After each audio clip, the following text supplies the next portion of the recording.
going to do, take back our country. დავიბრუნებთ ჩვენს ქვეყანას.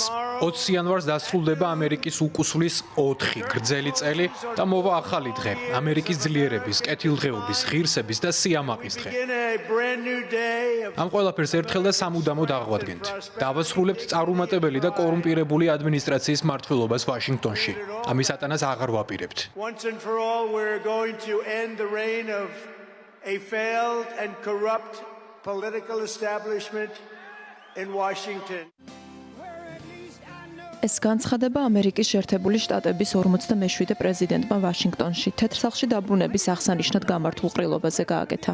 პირველი ვადის დროს იმპიჩმენტის მცდელობის, COVID პანდემიის გამო გამოწვეული ეკონომიკური კოლაფსის, კრიმინალური ბრალდებების და წინა საარჩევნო კამპანიის დროს მკვლელობის მცდელობას გადაჩენის შემდეგ დონალდ ტრამპი 20 იანვარს საპრეზიდენტო ფიცს უკვე მეორედ დადებს. როგორც თავად ამბობს, ცერემონიის დასრულებისთანავე ქვეყნის ინსტიტუტების გარდაქმნისთვის და ამერიკისთვის სიდიადის დასაბრუნებლად მუშაობას პირველი დღიდანვე შეუდგება. მისი ხელმოწერისთვის უკვე მზადაა უამრავი აღმასრულებელი ბრძანება, რომელიც ტრამპის დაპირებების თანახმად ამერიკული კეთილდღეობის, ღირსების და სიამაყის ახალ დღეს მოიტანს. Orders that are going to make you extremely happy. იხილავთ აღმასრულებელ ბრძანებებს, რომლებიც ძალიან გაგახარებთ. ბევრს, ძალიან ბევრს. ხვალ მზის ჩასვლამდე უნდა დავაყენოთ ქვეყანას სწორ გზაზე. ამ დროისთვის უკვე დასრულებული იქნება ჩვენი ქვეყნის საზღვრებში შემოჭრა და ყველა კანონდამღვევი სახლისკენ მიმავალ გზაზე იქნება.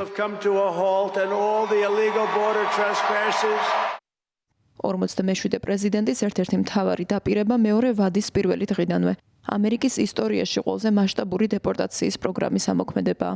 Fox News-ის ინფორმაციით მოსალოდნელია, რომ ის საზღვრებზე საგანგებო მდგომარეობას გამოაცხადებს და სამხედროებს დახმარებას თხოვს ამერიკის შეერთებული შტატების სამხრეთ საზღვრის დაცვაში. ჯერ კიდევ 2016 წელს პირველი საპრეზიდენტო ვადის ფარგლებში დონალდ ტრამპმა მოაწერა ხელი ბრძანებას საზღვარზე კედლის აშენების შესახებ, რომლის მიზანიც არალეგალური მიგრანტების მიერ ქვეყნის საზღვრის გადაკვეთის პრევენცია იყო. კედლის გარკვეული ნაწილი აშენებულია, თუმცა ბევრი რამ დაუსრულებელი დარჩა. მოსალოდნელია, რომ დონალდ ტრამპი ამ ჯერზე დაწყებული საქმის ბოლომდე მიყვანას შეეცდება.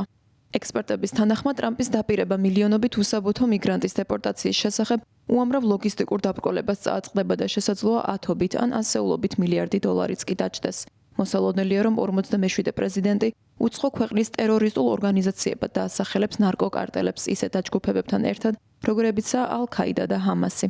გავრცელებული ცნობებით იგი ასევე გეგმავს 2021 წლის 6 იანვარს ამერიკის შეერთებული შტატების კაპიტოლიუმზე თავდასხმაში მონაწილეობისთვის ბრალდებულების შეწყალებას.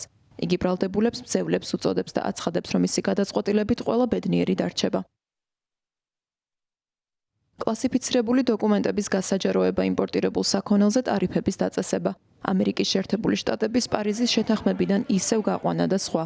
ეს დონალდ ტრამპის დაპირებების არასრული ჩამონათვალია, რომელთა შესრულებასაც საპრეზიდენტო ვადის პირველივე საათებში გეგმავს. წინა საარჩევნო კამპანიის მიმდინარეობისას იგი ასევე ხშირად საუბრობდა რუსეთ-უკრაინის კონფლიქტის პირველივე დღესვე დასრულებაზეც. მას შემდეგ განაცხადა, რომ ამ მიზნის მისაღწევად შესაძლოა 6 თვე დასჭირდეს, თუმცა ამ დრომდე უცნობია სწორედ რა ნაბიჯების გადადგმას აპირებს შტატების 47 პრეზიდენტი.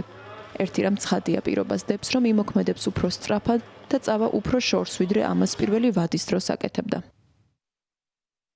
This victory is the start, really.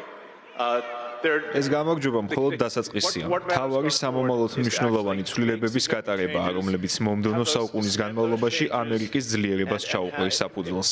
საუკუნოდ და სამუდამოდ. To be strong for a century, for centuries, forever. რუსეთ-უკრაინის ომის პარალელურად და ჰამასსა და ისრაელს შორის ცეცხლის შეწყვეტის შესახებ მყიფე შეთანხმების ფონზე ამერიკაში და მის ფარგლებს გარეთ მსოფლიო ყურადღებით აკვირდება, თუ როგორი იქნება დონალდ ტრამპის საგარეო პოლიტიკის ხედვა. უამინდობის გამო დონალდ ტრამპი ამერიკის შეერთებული შტატების კაპიტოლიუმის კიბის ნაცვლად კონსტიტუციის დაცვის ფიცს დახურულ სივრცეში დადებს.